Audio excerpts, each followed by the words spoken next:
আজও সেই কোরআন আছে, বলেন আজও সেই কোরআন আছে, হাদিস আছে, সেই ঈমান আর মানুষ নেই। আজও সেই কোরআন আছে, হাদিস আছে, আবু বকর আর ওমর নেই। আছে না? কোরআন সবার বাড়িতে আছে না নাই? আল্লাহ রাব্বুল আলামিন বলেন, আমার যেই বান্দা কাল কিয়ামতের ময়দানে আমি রব্বে কারীম আমার সামনে দাঁড়ানোকে ভয় করে, তার জন্য রয়েছে দুইটা জান্নাত। দুনিয়াটাও তার জন্য জান্নাত হয়ে যাবে, এবং কাল কিয়ামতের ময়দানে আল্লাহ রাব্বুল আলামিন বলেন তার জন্য আমি একটা গিফট হিসেবে আমি জান্নাত বানায় রেখেছি। বলেন সুবহানাল্লাহ।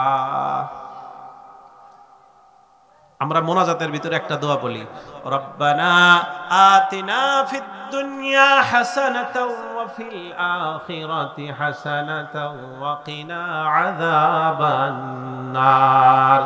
আমরা মোনাজাতের ভিতরে জেনে এবং বুঝে, অনেকেই জানি অনেকে আবার জানি না, বলি রব্বানা, হে আমাদের প্রভু, আতিনা আমাদেরকে দান করো, ফিদ দুনিয়া হাসানা দুনিয়ার ভিতরে কল্যাণ, ওয়া ফিল আখিরাতি হাসানা এবং পরকালে কল্যাণ দান করো। দুনিয়ার হাসানা যদি অর্জন করতে গিয়ে আমার একটা সন্তানকে যদি আমার ভার্সিটিতে পড়ানোর প্রয়োজন পড়ে, একটা সন্তানকে জীবনের সর্বস্ব বিলিয়ে দিয়ে যদি ডাক্তার বানানোর পিছনে খরচ করি, এরকম একটা সন্তান বা আমি নিজে এরকম পড়ালেখা করে 30-35 বছর পড়ালেখা করার পরে যখন একটা সার্ভিসে আমি প্রবেশ করি, প্রবেশ করার পরে 65 বছর পর্যন্ত সরকার আমাকে মাইনা দেয়। এই মাইনা পাওয়ার পরে একটা সময়ে আমাকে এক্সপায়ার্ড ঘোষণা করা হয়।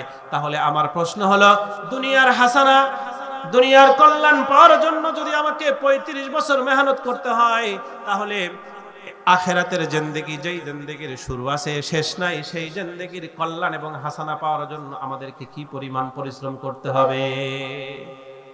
এই যে বর্তমান সময়ে যেটা লেটেস্ট যেটা খবর, কিশোর গ্যাং প্রত্যেকটা জায়গায়, বিশেষ করে সিটি শহরগুলোতে ছিনতাই আর ছিনতাই।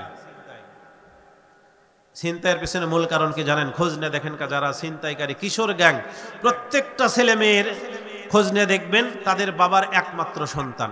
ভালো ফ্যামিলিরও আছে, নিম্ন ফ্যামিলিরও আছে। এটা কিভাবে হয়েছে? একটা সন্তান আজ থেকে 20 বছর পূর্বে যখন ফ্যামিলি প্ল্যানিং আমাদেরকে বোঝানো হলো, বোঝানোর পরে আমরা সেইটার তাৎক্ষণিক যেইটা লাভ, এই লাভ বুঝতে পারলাম। ইংলিশ একটা কথা আছে, everything has merits and demerits. প্রত্যেক জিনিসের কি আছে? উপকারিতা এবং অপকারিতা দুইটাই আছে। সেই সময় আমরা ছোট ফ্যামিলি, আমার ইনকাম করতে হবে কম, আমরা গ্রহণ করেছিলাম। কিন্তু ডিমেরিটস, অপকারিতা যা 20 বছর পরে এখন শুরু হয়েছে। কোন সন্তান যখন 15 বছর বয়সে যখন জানতে পারে আমার বাবা ব্যাংকার, তার ব্যাংকে 1 কোটি টাকা আছে, একই স্কুলে পড়ালেখা করে, কলেজে পড়ালেখা করে, তার বাবার অফিসের একজন পিয়ন, তার বেতন কত? তার ছেলেকে 5 লক্ষ টাকা দিয়ে ডিসকভারি বা এরকম মোটরসাইকেল কিনে দিয়েছে। সে এসে বলতেছে, বাবা তোমার অফিসের কর্মচারী, সে এত দামি গাড়ি চালায়, আমাকে গাড়ি কিনে দেবে না কেন? এইবার কিছুদিন পরে বলতে বলতে ছেলের সাথে মা যোগ হয়, দুইজনে মিলে তশকিল করতে থাকে। বাবা নিরুপায় হয়ে শেষ পর্যন্ত বাবার হাতে মরণ ঘাতী নামক একটা বাইক উঠায়া দেয়। রাস্তাঘাটে দেখবেন এরকম প্রায়ই দেখা যায়, রোড অ্যাক্সিডেন্টে মারা যাইতেছে। বলেন যাইতেছে কি যাইতেছে না? এই সকল ছেলে শুধু গাড়ি না, বিভিন্ন রকমের নেশা জগতে তারা ঢুকে পড়ে।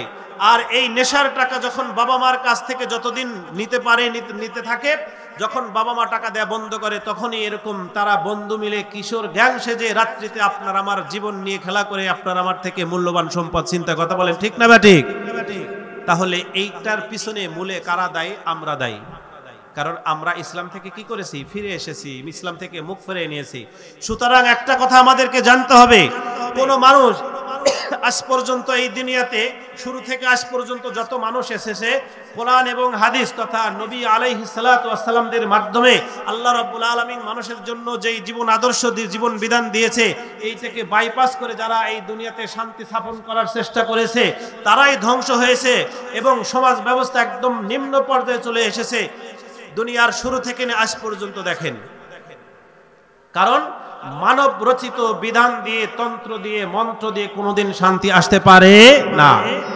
কারণ রাসূল সাল্লাল্লাহু আলাইহি ওয়াসাল্লামের আগমনের পূর্বে মক্কার সমাজ চলতো মানুষের বানানো রীতি দ্বারা। আবু জেহেল, উতবা, সাইবা এরকম তাদের বানানো রীতি দ্বারা। কিন্তু ওই সময় মানুষ ধর্ষণ হতো, সুদের জর্জরিত ছিল। এমন কোন অন্যায় কাজ ছিল না সেই সময় আরবের সমাজে ছিল না। সেখান থেকে যখন কোরআন আসলো, কোরআনের আলো দিয়ে মানুষ যখন পথ চলা শুরু করলো, তখনই মদিনাতে এরকম সোনার একটা সমাজ গঠিত হয়েছিল। চিল্লা বলেন সুবহানাল্লাহ। কিসের আলোর কারণে বলেন? কোরআনের আলোর কারণে।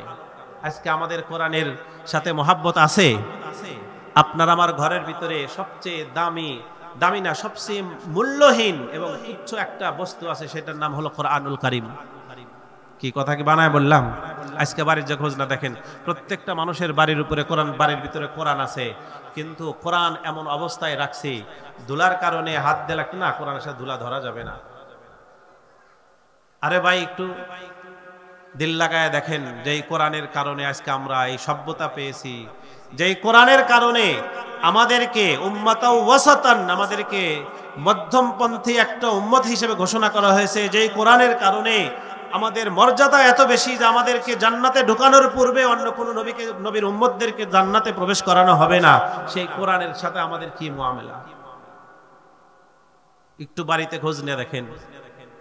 কোরআন থেকে যত ধীরে ধীরে দূরে চলে যেতেছি, তত ধীরে ধীরে আমাদের থেকে মানবতা নিম্ন পর্যায়ে চলতেছে।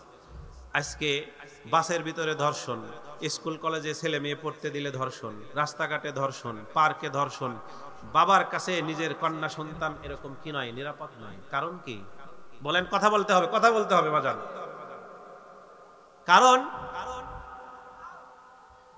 আল্লাহ রাব্বুল আলামিন বলেন, হে দুনিয়ার মানুষ, আমি তোমাদের উপরে কোরআন নাজিল করেছি। এই কোরআন মোতাবেক যদি তোমরা তোমাদের জিন্দেগি পরিচালিত করো, তাহলে দুনিয়াও তোমাদের জন্য, দুনিয়ার ভিতরেও তোমাদের জন্য দুনিয়াটা হবে একটা জান্নাত, এবং আখিরাতে আমি আল্লাহ রাব্বুল আলামিন তোমাদের জন্য একটা জান্নাত রেখে দিয়েছি। সিল্লা বলেন সুবহানাল্লাহ।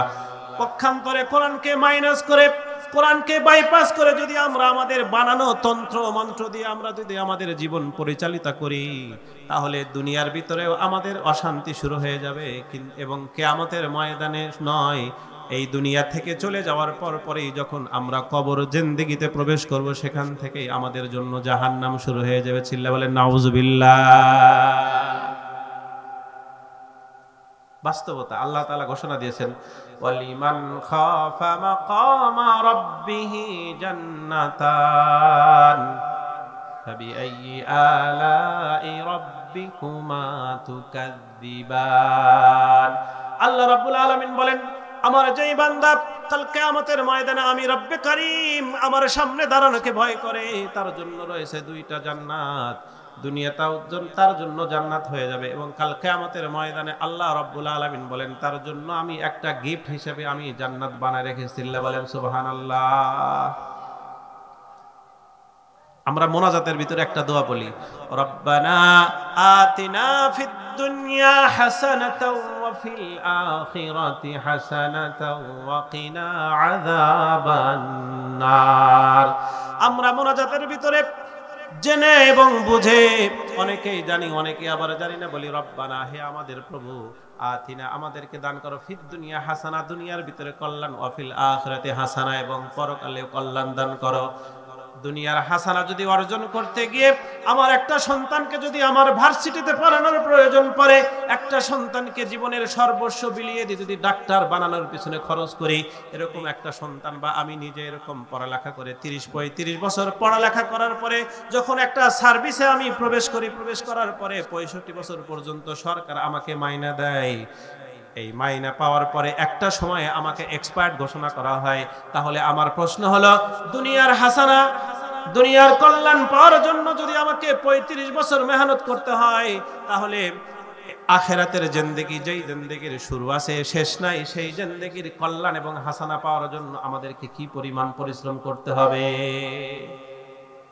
দুনিয়ার জিন্দেগি 35 বছর জিন্দেগি আমাদেরকে পরিশ্রম করতে হয় পরবর্তীতে 20 বছর ভালো থাকার জন্য। কয় বছর? 20 থেকে 30-40 বছর মেহনত করতে হয়। কয় বছর বলেন?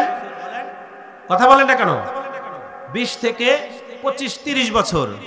তাহলে আমাদের মোনাজাতের একটা পার্ট কমপ্লিট হলো যে ফিদ দুনিয়া হাসানা, আখিরাত দুনিয়ার ভিতরে আমাদেরকে কল্যাণ দান করো, অফিল আখিরাতি হাসানা, এবং আমাদেরকে আখিরাত হাসানা দান করো। তাহলে এই সেকেন্ড পার্টের জন্য আমাদের পরিশ্রম কতটুকু আছে?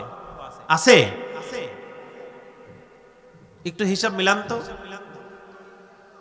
আমাদের ভিতরে এমন মানুষ আছে যাদের চুল দাড়ি পেকে গেছে, সেই যে সকালবেলা ছোট্টবেলা থেকে একদিন, 2 দিন, 3 দিন, 4 দিন করতে করতে ছোটবেলায় বাবার হাতটা ধরে রতনকান্তি হাটে যেতাম, বাবার হাত ধরে যমুনা নদীতে গোসল করতে যেতাম, বাবার হাত ধরে ছোটবেলায় ঈদগাহে যেতাম, বাবার হাত ধরে নানি বাড়ি যাইতাম, বাবার হাত ধরে কত জায়গায় বেড়াতে যাইতাম। আমার সম্মুখ থেকে আমার বাবা চলে গেছে, পাড়া প্রতিবেশী কত চলে গেছে, শুধু এতটুকুনি নয়, আমার সামনে জন্ম নেওয়া কতগুলো মানুষ চলে গেছে। দেখতে দেখতে আমায় সেই মানুষই আমি আছি। আমার চোখ এরকম আর ভালো করে দেখে না, আমার কান ভালো করে শোনে না, আমার দাড়ি পেকে গেছে, চুল পেকে গেছে, মুখের ভিতরের দাঁতগুলো অধিকাংশ পড়ে গেছে, কিন্তু এখন পর্যন্ত আমার হুঁশ এলো না। এইভাবে চলতে চলতে মালাকুল মাউত এক সময় এসে আমার দরজায় দাঁড়ায় যাবে। চিল্লা বলেন ঠিক না ঠিক? এর মানে হলো যাদের চুল দাড়ি পেকে গেছে তারা অলরেডি অ্যালার্মিং একটা এ সময়ের ভিতরে প্রবেশ করেছেন। যে কোনো মুহূর্তে মালাকুল মাউত এসে আপনাকে আমাকে এরকম ঘাপটি দিয়ে ধরে দুনিয়া থেকে নিয়ে যেতে পারে।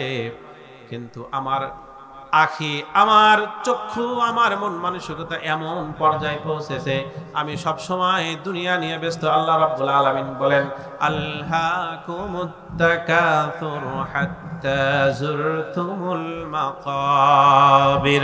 আল্লাহ রাব্বুল আলামিন বলেন, হে আমার বান্দারা, আলহাকুমুত তাকাসুর, তোমরা তো সব সময় প্রাচুর্য পাওয়ার জন্য, টাকা পয়সা ধন দৌলত পাওয়ার জন্য এরকম ব্যস্ত আছো, আর এইটার লালসা তোমার অতক্ষণ পর্যন্ত শেষ হবে না।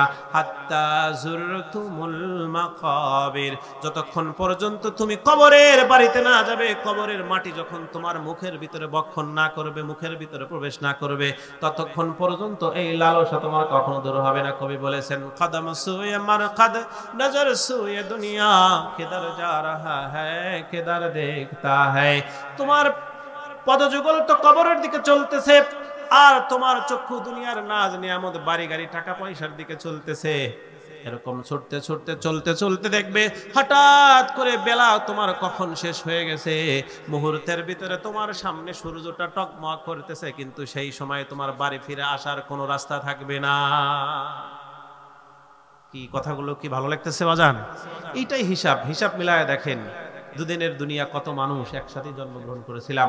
কেউ বা এরকম ছোটবেলায় মার পেটে থাকা অবস্থায় মারা গেছে, আল্লাহ রাব্বুল আলামিন মেহেরবানি করে আমাকে বাঁচায় রাখছে। আবার অনেকে আছে প্রসব করার সময় দুনিয়া থেকে বিদায়, আবার অনেকে আছে প্রসব করার পরে ছোটবেলায় নিউমোনিয়া হয়ে মারা গেছে, আবার অনেকে আছে বালিশ চাপা পড়ে দুনিয়া থেকে বিদায় হয়ে গেছে।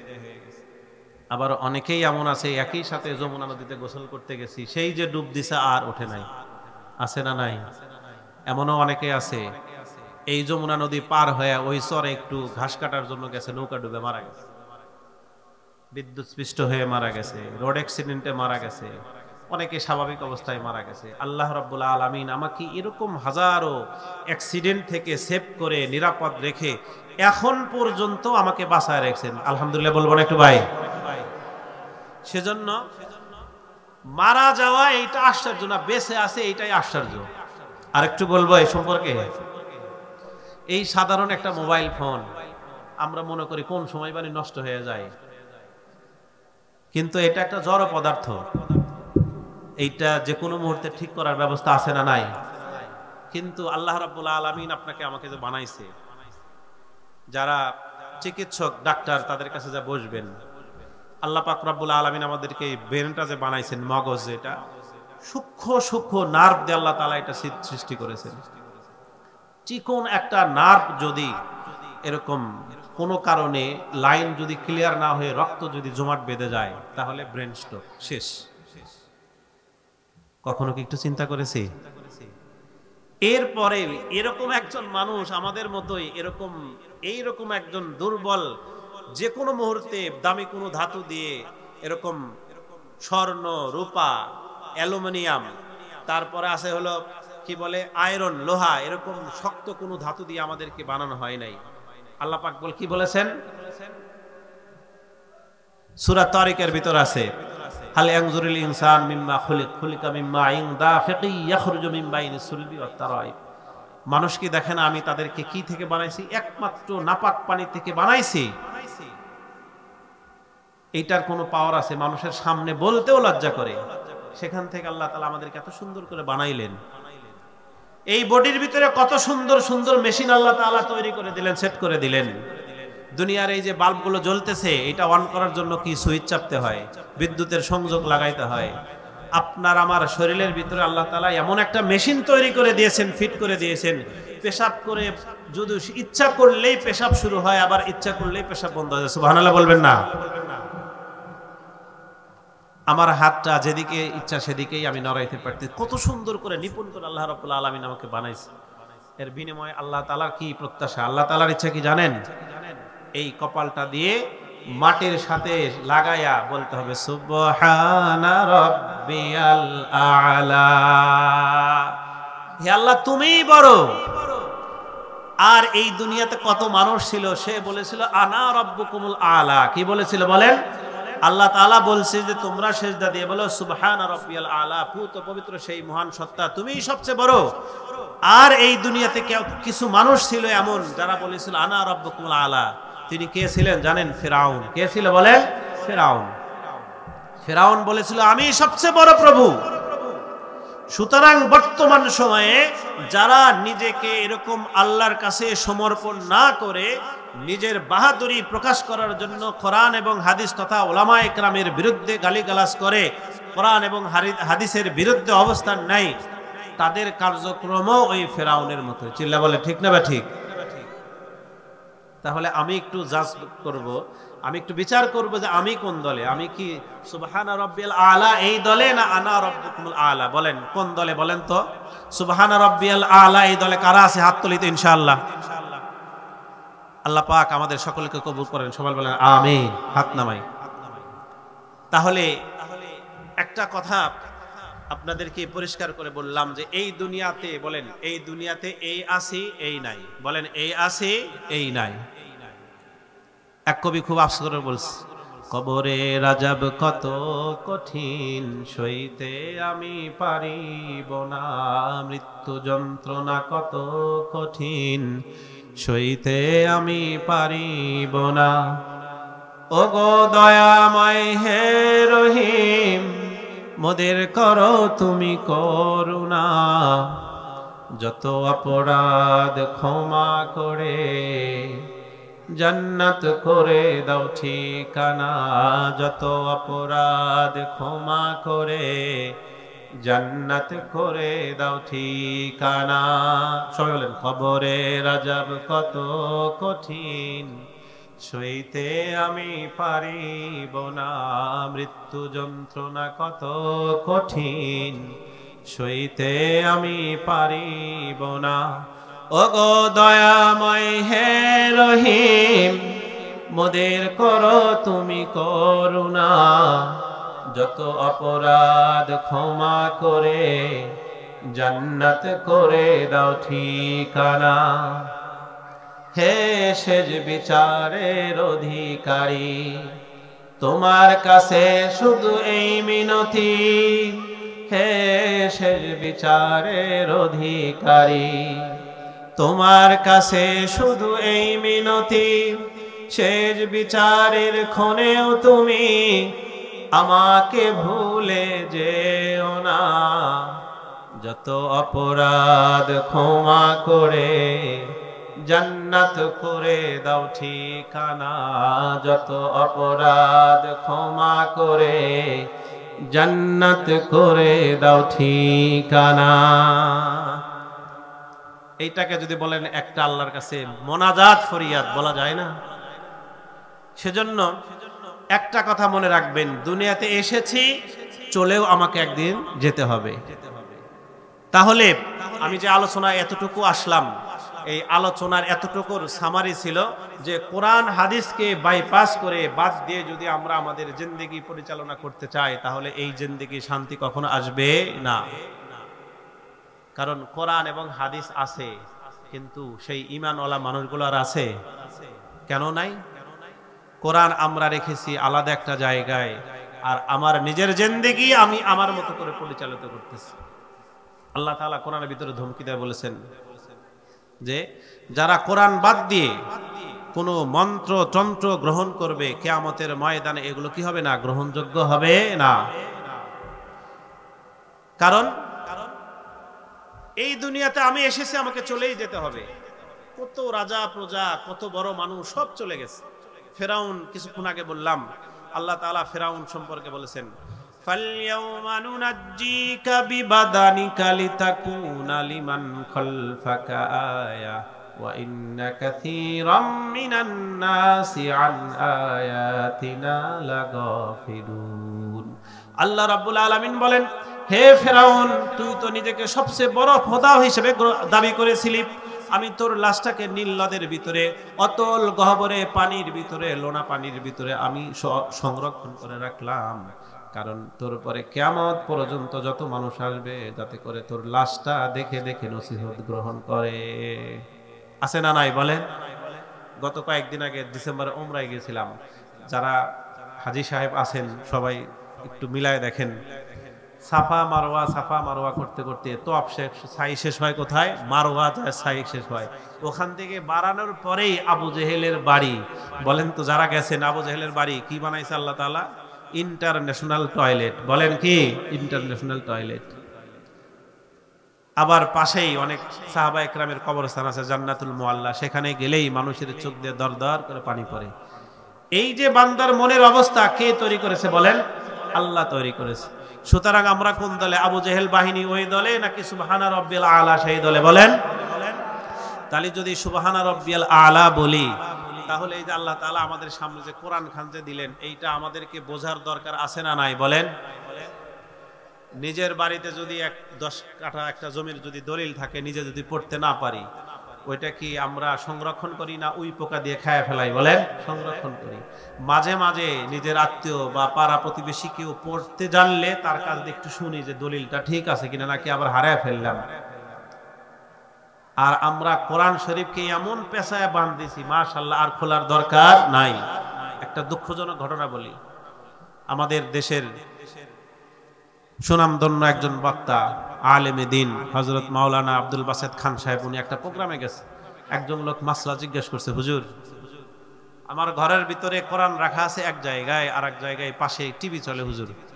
এখন প্রশ্ন হলো, হুজুর, কোরআনটাকে ওখান থেকে বের করে বারান্দায় কি রাখা যাবে? এটা হলো জিজ্ঞাসা।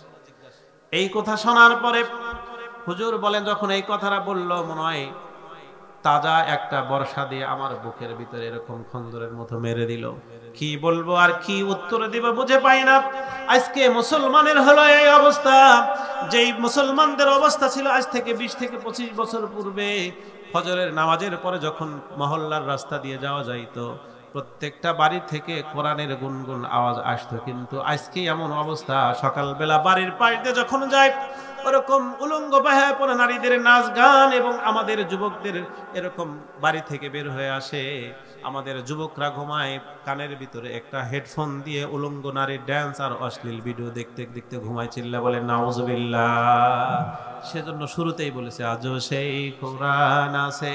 বলেন, আজও সেই কোরআন আছে, হাদিস আছে, সেই ঈমান আর মানুষ নেই। আজও সেই কোরআন আছে, হাদিস আছে, আবু বকর আর ওমর নেই। আছে না কোরআন? সবার বাড়িতে আছে না নাই? সুতরাং আল্লাহ রাব্বুল আলামিন আমাদের কাছে কোরআন অবতীর্ণ করেছেন। এই কোরআন হলো একটা গাইড বুক। এই কোরআনকে যদি যতক্ষণ পর্যন্ত আমরা আমল না করব, কোরআনকে নিয়ে স্টাডি না করে, কোরআনের ভিতরে আল্লাহ রাব্বুল আলামিন আমাদেরকে কি নসিহত করেছেন যতক্ষণ পর্যন্ত সেইটার উপর আমল না করব, এবং কোরআনকে যদি আমরা জুজদানের ফিতা দিয়ে ঠিকঠাক বেঁধে ঘরের আলনার ভিতরে, তাকের ভিতরে রেখে দেই, তাহলে ওই কোরআন থেকে কখনো আমরা কোনো হেদায়েত পাবো না।